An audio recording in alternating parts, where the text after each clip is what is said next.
Alright, so this is a suggestion via a channel member. The name of the video is SNL turns on Kamala Harris with hilarious parody as she is abandoned by key allies.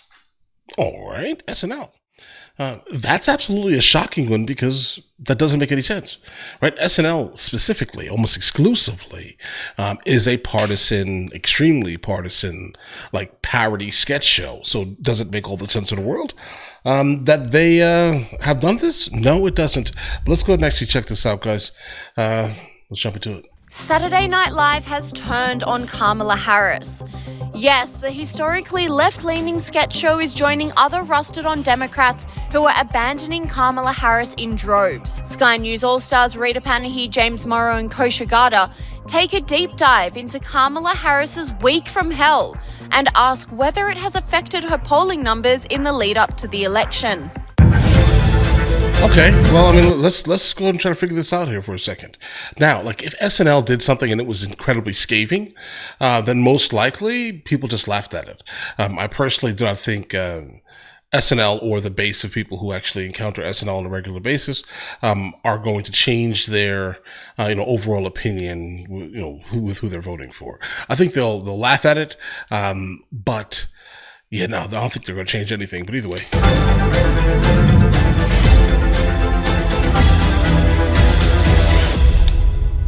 Let's see. Kamala Harris's honeymoon period is well and truly over. This week, Saturday Night Live once again roasted the VP in a hilarious skit that poked fun at her long-winded answers. Okay, 100 people surveyed, top 6 answers on the board. Name something that you keep in your glove compartment. Oh, VP Harris. Steve, look, I was raised in a middle-class family, all right? Of course. Oh, here we go. Okay, my mother raised my sister and me, all right? She worked hard and saved up. Yeah, And we had a second mother, too. Okay. Oh, no. Did that mother have a glove compartment? A small business owner named Miss Shelton. Okay, we got that. Something that you keep in your glove compartment. Oh, a Glock, Steve, a big old Glock. Right. Okay. Oh, snap. It's always that Glock, but never like this very specific Glock. Right, keep that in mind. In fact, she does speak about this Glock that she owns. She never speaks about what it is. She says that she's a very good marksman, but that's about it. She will not give any more information. Something tells me that that's actually not the case, being that she has resided pretty heavily in the state of California. But either way. Oh, snap. Okay, so you strapped like that. All right. Show me the blip, blam, blicky. Blip, blam, blicky. Okay. Commentators reacted to the satire on X, saying the brutal skit shows that Kamala Harris is in trouble. When SNL is doing skits like this, you know that they think Kamala's cooked. Mood shifted. I see zero on-the-ground excitement for her. The whole administration is a joke to normal people. A sick, sad, long joke that we're ready to be done with. And this commentator agreed, saying, you know it's over when the Democrats have lost SNL. They just destroyed Kamala Harris. And it wasn't just Kamala Harris who they targeted. Joe Biden was also mocked in the same episode, spelling disaster for the Democrats. Show us. I like to buy a vowel. That's the wrong game, player. Bro, even the actor looks confused. Come on, Conan. What are you doing? It's me. I'm still the president. I'm Joe. I may be older. I'll beat the hell out of you. I'll pop you. I'll give you an Uncle Sandwich. I know how to do it. I can make sandwiches. And guess what? I bet. Here's the deal. I'm not the old one now. Trump is. The only difference, I know when to walk away. About 6 months too late. Okay, show me. Whatever that was. This commentator said, this is now the third week in a row of SNL openly mocking Joe Biden's dementia, more than all prior years combined. The SNL roasting comes after Kamala's week from hell, where she struggled to get through a series of off-the-cuff media appearances, reveals Sky News All-Star James Morrow.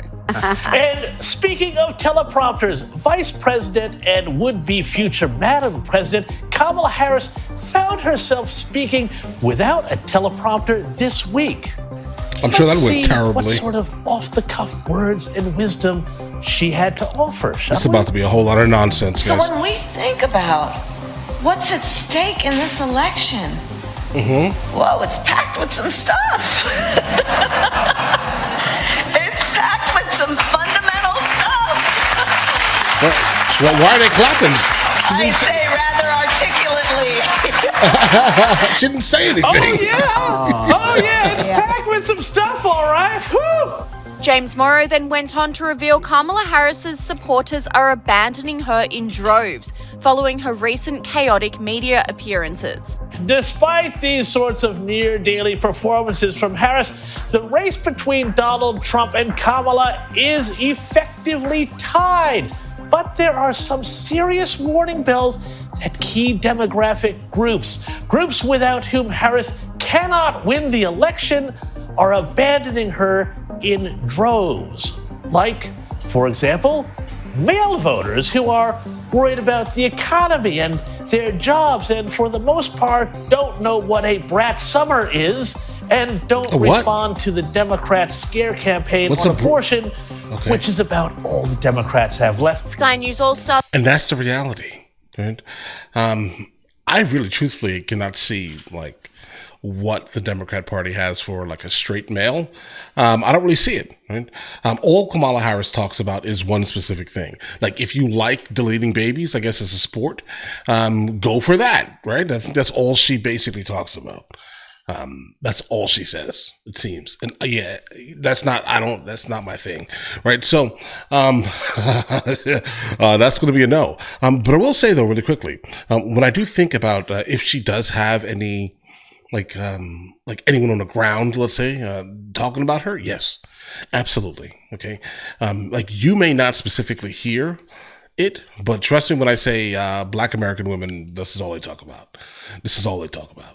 She has a solid 98% of Black American women. 98%. That's not changing. I'll tell you this right now.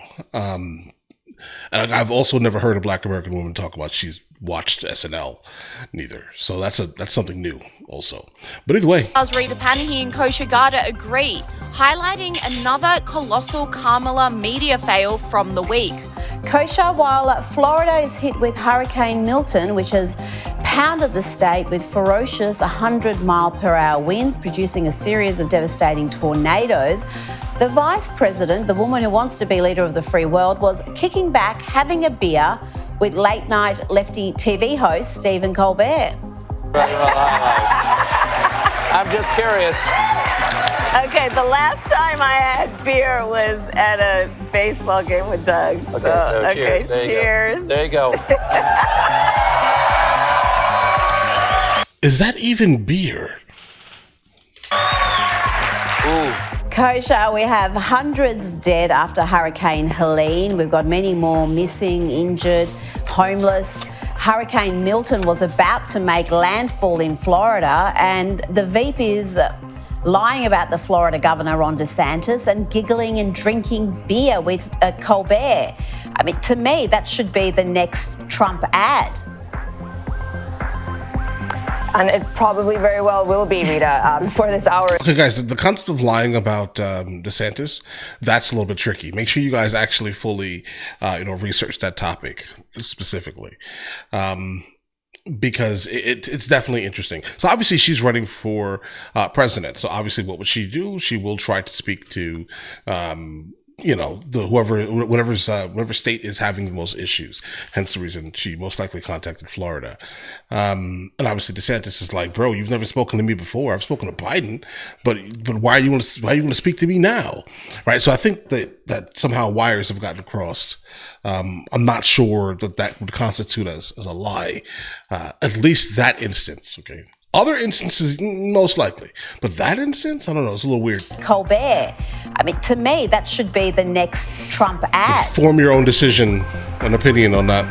And it probably very well will be, Rita. Before this hour is up, he's been doing this thing where he just takes live, raw footage of her and says, I'm Donald Trump, I approve this message. Look, I think on a macro level, It is interesting to see that she's suddenly doing this media blitz, albeit with friendly outlets.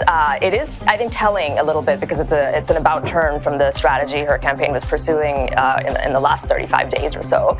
But the specific outlet, the way it was set up with the beer and the laughing and all of that, with the backdrop of, unfortunately, despite the evacuation orders, we are going to see hundreds of people die, and hundreds of people already did with Hurricane Helene. It's a fair point. It does come across as not tone the best deaf? Judgment or a little bit tone deaf. And I'll make another second quick point too. I get late night TV and it's meant to be sort of fun and drinking and all that on there is appropriate. Millions of people do, but I don't think it was actually the smartest move for her because there have been memes on the internet about her, maybe being a little bit more prone to the drinking and also just she's trying to establish herself as a serious person. And I don't know that really helps advance that. So on multiple levels, I don't think it was a wise move, but in the media cycle that we're in, it'll probably be forgotten and covered with her next appearance in the next outlet she's going to do. You're right there, Kosha. Even Saturday Night Live made some jokes about Kamala's fondness for wine. I think it's a little bit unfair, but that narrative is certainly out there. James Morrow agrees, saying Kamala's media blitz has Call backfired. her daddy. This whole media blitz that she's been on just isn't working on moving the needle with kind of everyday voters because they see that she's authentic, that she's not for them. And if that's the case, what is the point of getting out there? Is it about reassuring the elites that she's on their side, that, she can still win? What is, you think, the whole point of this media blitz if it is not actually doing what you would think it's supposed to do, which is to move the polls in her favor? So I totally That's a valid question. agree with you. I don't think the media blitz is for the American people. It's not for average people. What I think happened was I think the elites, the rich people who are in her corner, got embarrassed by the idea that she can't handle an interview. They just felt like it cannot be that this person we're championing literally cannot answer questions, including from, very, very sympathetic hosts. People were like slobbering all over her, like Howard Stern and Stephen Colbert. And I think that her team sort of felt pressure to sort of prove to the rich people who love her that she is up to the task, that she can land this thing. And so they sent her out on this media. I don't know, bro. Not a lot of rich. I mean, I'm sure there are a lot of rich people who love her, right? But let's just be intellectually honest here. Again, the majority of the Black American women that I encounter, that I know, are not rich and they love her. Okay, but okay. Which of course backfired atrociously because she couldn't think of one thing to say that she would do differently than Joe Biden, which was like the one thing they needed her to say, which is like, I represent change, things are going to get better. And when posed with that question, she literally, on The View, she said, I can't think of a single thing. And then she got a chance again to answer the question on Colbert, and all she could say is, look at me, I'm not Joe Biden. I mean, it's not very reassuring, is it? No, because you're saying you're going to do the same exact thing we've been experiencing over the last 4 years. No, thank you. Okay. Immediately. Let me net thoroughly. We need a drastic change, not whatever this has been. Okay. I think the government has messed us up, bro. We cannot pay back this debt, this national debt. They printed money in a way that was absolutely silly. They devalued the US dollar to the point where it then, in return, devalued the other currencies that back their currency off of our currency. And now what happens? Millions of people come rushing towards our border because we messed up their currency. Okay? No, and you're saying that you want the same exact thing to continue? So what, you're going to print multiple trillions of dollars more? Is that your goal? I think it was worded extremely terrible. Even CNN couldn't muster anything positive to say about the Harris campaign's tough week. She had a terrible week. It was a terrible week for the Harris this campaign. You had Gretchen Whitmer having to apologize to the Catholics across America for mocking them with some bizarro Dorito thing on there. You had Governor Elmer Fudd out hunting and not knowing how to load his shotgun, using the wrong gun. At the same time, Who's Governor Elmer Fudd? Governor Walz. Oh, looked like Elmer Fudd. Hey, bro, you guys, if you guys are gun guys, right? I want you guys to go ahead and take a look at Tim Walz handling a firearm. All right, you tell me if you think that's okay. Okay, I really want you guys to go ahead and check that out, and you tell me if you think that was fine. But okay. Be very, very quiet while hunting for rabbits. Oh my God. Right? So he can't load his shotgun. He's trying to appeal to hunters. He can't load the gun. He's using the wrong gun. At the same time, you have Barack Obama in Pennsylvania where he derided people who own guns. Remember, people in Pennsylvania were bitter and they clinged to guns and religion. Remember that in 2008? So they're trying to appeal to those folks at the same time while he alienates black male voters by chastising them. So they had a really tough week. And all of this has culminated in a disappointing campaign for Kamala Harris, with the Democrats having to now readjust their expectations of the VP, reveals former White House Chief of Staff Mick Mulvaney. And Mick, I'm hearing a lot of rumors flying around about internal polls for the Harris campaign that are showing her losing to Trump in key states like Michigan and Wisconsin and Pennsylvania. And I'll note that journalist Mark Halperin has said that Kamala Harris is in a lot of trouble. In the conversations I'm having, he said, with Trump people and Democrats with data, they're extremely bullish on Trump's chances in the last 48 hours. Now, remember, Halperin, of course, called Biden pulling out 3 days before he did it. This is all pointing to wobbles in the Harris campaign. What do you reckon? What's your read on all of this? It's fascinating to watch the language, James, the campaigns use. I wrote a piece at The Hill. You had a Hill piece there just on your graphic. I wrote a piece in The Hill today talking about the language the Democrats are using, and they're starting to sort of lower expectations for Kamala Harris, to sort of maybe grease the skids that she's going to lose, but it's not her fault. They're talking now about something called the electoral system or the electoral college bias.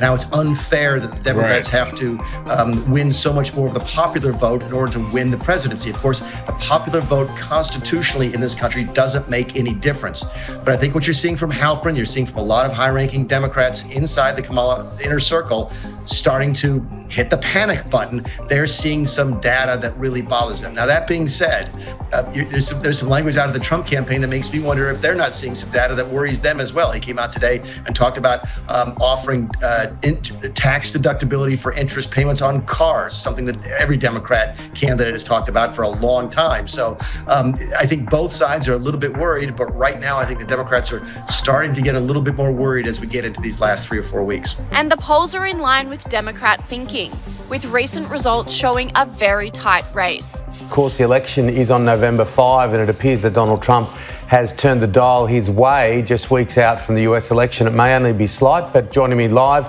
is Axios political reporter Steph Knight. Steph, is that the way that you're reading it at the moment, that the dial has turned slightly to Donald Trump?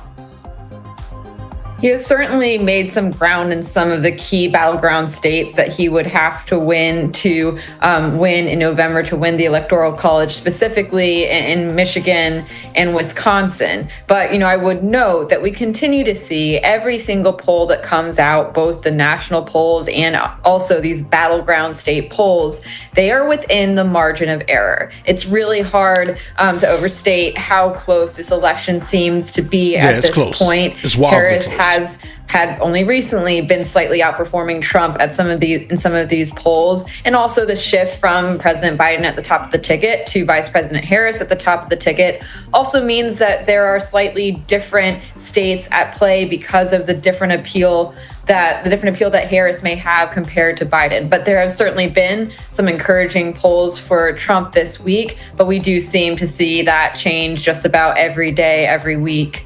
Right, it's going to keep doing quickly. that. Yeah. And guys, that's the reason why. Okay, like they asked a question, and then I think they answered it here at the end. Right, like why is she doing all this right now? Is it because of the elites? Wait, she's trying to get in front of as many eyes as humanly possible. But the problem is that the places where she's going are already going to vote for you, right? Like they're already just like waiting. Okay, they're not even undecided. So what's the benefit of this, right? Like, so in a couple of weeks or a couple of days or whatever it is, guys, it's coming up soon. She's going to be doing an interview with the New York radio show. What's it called? With Charlemagne the God, let's say, right? The Breakfast Club. This will be her second interview. The first one was crazy, right? Now the second one, because she wants to appeal to Black American men, right? I don't really see that working. Like, Charlemagne is not the king of black people. I don't know. Like, I mean, her, like Obama, both think for some reason that Black Americans are all the same. We think the same. We all have the same literal experiences. We've all been to the same places, colleges, right? That's the the thing that for some reason she wants to push currently. It's ridiculous. Yes, I know, because I can definitely tell you I'm a Black American male in the United States of America, okay? And my lived experiences are not similar to the overwhelming majority, let's say, of Black American men in America, right? But okay, Kamala Harris, like how? What can you offer me that would be interesting? What can she offer me? Because all I hear is she's specifically looking to raise my tax bracket. Okay, that's going to be a no because I already pay too much in taxes. Too much in tax. I pay a stupid amount of money in taxes every single year. No, thank you. You're going to make it get higher? No. Okay? Like, that in itself is enough for me to be like, are you crazy? I'm not voting for you. You wild. Right? But all right. And then again, she pushes nothing that matters to me. Not a single thing. So that's also an issue, obviously. And I look at it and I'm just like, oh, okay, I don't really want to delete babies. Okay. All right. So what else are you offering me? Nothing but raising my taxes, right? You're super wishy-washy on gun control. No, why would I do that? I have a lot of guns. I mean that, right? I go shooting all the time. No, I have a concealed carry license, a weapons license, not just a firearm license, bro. Just keep that in mind. Yeah. So why would I want it? What are you offering me? Because every single thing I hear you say is basically against me. So hard pass, guys. Hard pass. Guys, before we go, are you guys subscribed to the other channels? Logical Movie Reviews with Mr. L. Boyd along with Mr. L. Boyd Music. Both are found in the description. Check it out.